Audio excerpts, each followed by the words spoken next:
Bonjour. Après les lois de Kirchhoff, nous allons étudier les théorèmes généraux. Théorème de Thevenin, théorème de Norton, théorème de Millman, et on termine avec le principe de superposition.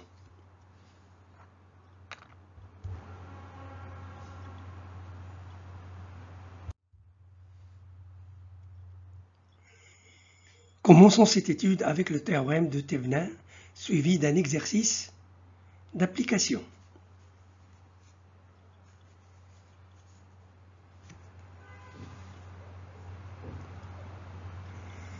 Le théorème de Thevenin permet de déterminer le circuit équivalent d'un dipôle D. Le circuit équivalent est un générateur de tension appelé générateur de Thevenin, où E de Thevenin, ETH, est la tension aux bornes du dipôle en circuit ouvert, c'est-à-dire le dipôle D n'est pas connecté à un autre circuit. Et RTH, la résistance du dipôle lorsque toutes les sources du dipôle sont annulées.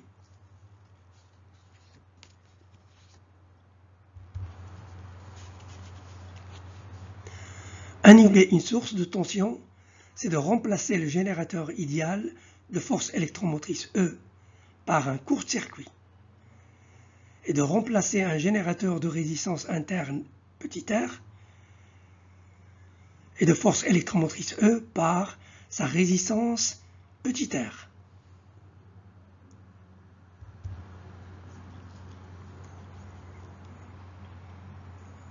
Annuler une source de courant, c'est de remplacer la source de courant idéale par un circuit ouvert et de remplacer un générateur de courant de résistance interne petit r par sa résistance petit r.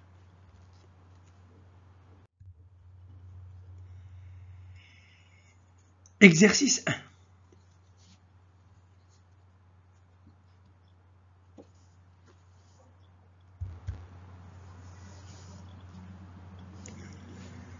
Soit le circuit suivant. Calculer la valeur de l'intensité du courant électrique dans la résistance R3 par l'application du théorème de Thevenin. On donne R1 égale 2 ohms, R3 égale 2 ohms, R2 égale 3 ohms, E1 égale 4 volts et E2 égale 8 volts.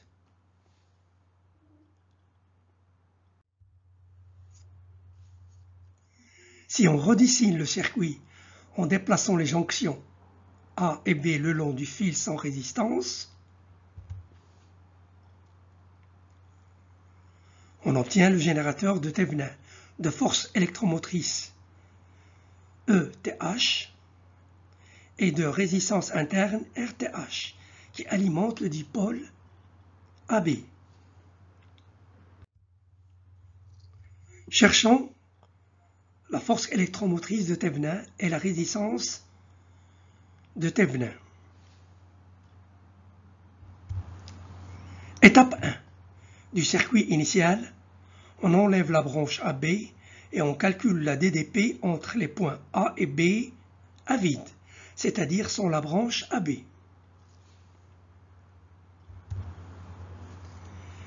VA moins VB à vide égale 2I plus 4. En utilisant la loi de Pouilly, on trouve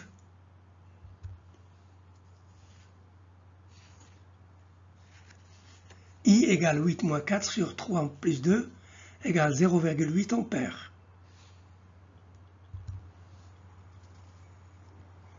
Il vient VA moins VB à vide égale 5,6 volts, soit E de Thevenin égale 5,6 volts. Étape 2. Calculons la résistance interne du générateur de Thevenin. Cette résistance est la résistance équivalente vue aux bornes de A et B lorsque les deux sources du circuit sont annulées.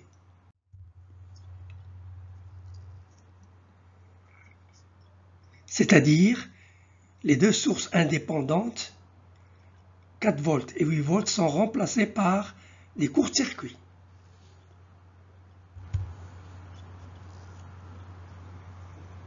Soit R de Thévenin égale 1,2 ohms. Étape 3. Le schéma équivalent. Le générateur de Thévenin alimente la résistance de ohms.